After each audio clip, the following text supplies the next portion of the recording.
Queensland's daily COVID update came to an abrupt halt when a huge huntsman spider was seen crawling on the state's health minister.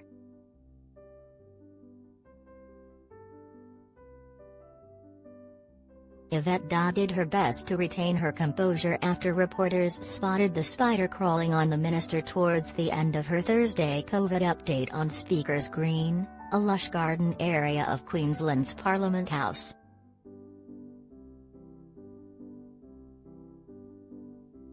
"Can someone please get that spider off?" Ms. D'Ath pleaded.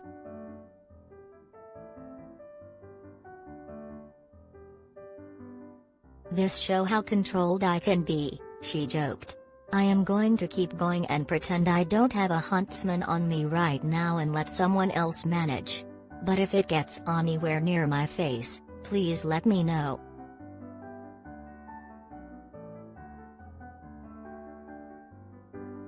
Queensland's Chief Health Officer Dr. John Gerard and regular Auslan interpreter Mike Webb both approached the lectern where Ms. D'Ath was standing to try and chase the spider away.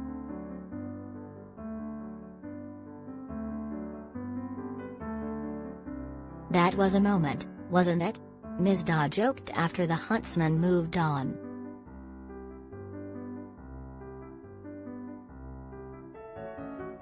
Huntsmans, like most spiders, use venom to immobilize prey, and have been known to inflict serious defensive bites on humans.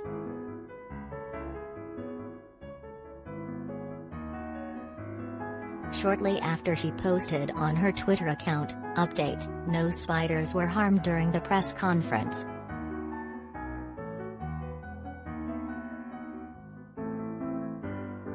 The bizarre moment came towards the end of a press conference where Ms. D'Ath announced a sudden spike in COVID cases in Queensland to 22 following the state reopening to interstate visitors from hotspots last Monday.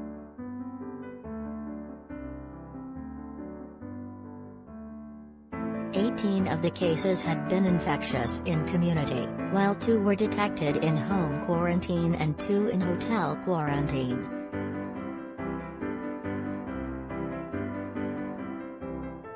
The state detected only 6 cases yesterday.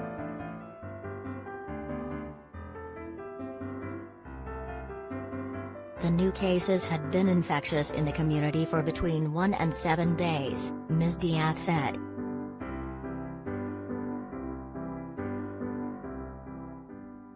"12 of the new cases had arrived into Queensland from interstate and were all fully vaccinated.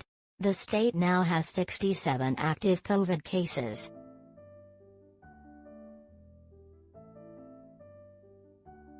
There is nowhere in Queensland where you can hide from this virus," Ms. D'Ath warned, as she urged Queenslanders to resume mask wearing in certain indoor settings.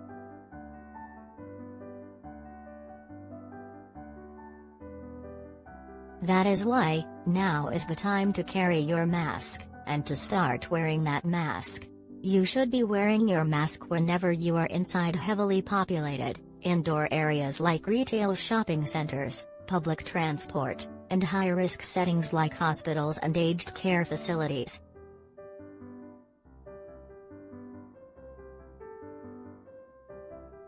Ms. D'Ath said the mission in the face of a surge in new cases was to stop the spread.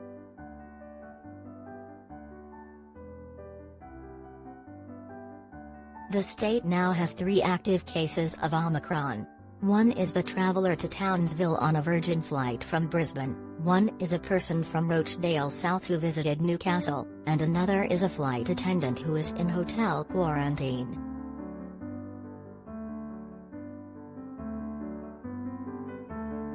She said the current numbers of new cases in NSW and Victoria were a stark reminder as to why Queensland insisted on PCR tests in the prior 72 hours and double vaccination for people coming to the state.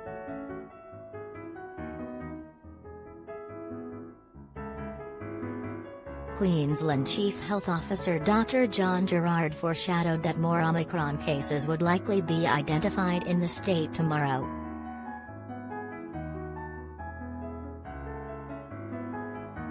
He said reintroduction of a mask mandate in Queensland was an active discussion and being looked at very closely to try and slow the spread of Omicron in the state.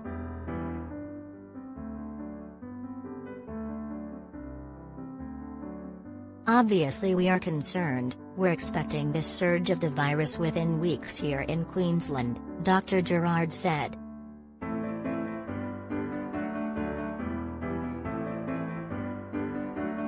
We don't want a urge that overwhelms the hospitals and doesn't allow the vulnerable the time to get a third dose of the vaccine, he said.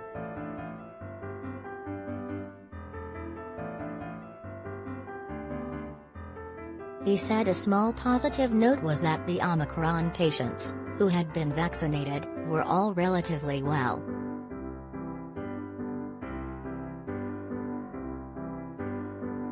It will be some weeks before we get good, solid clinical data from large numbers of people about Omicron, Dr. Gerard said.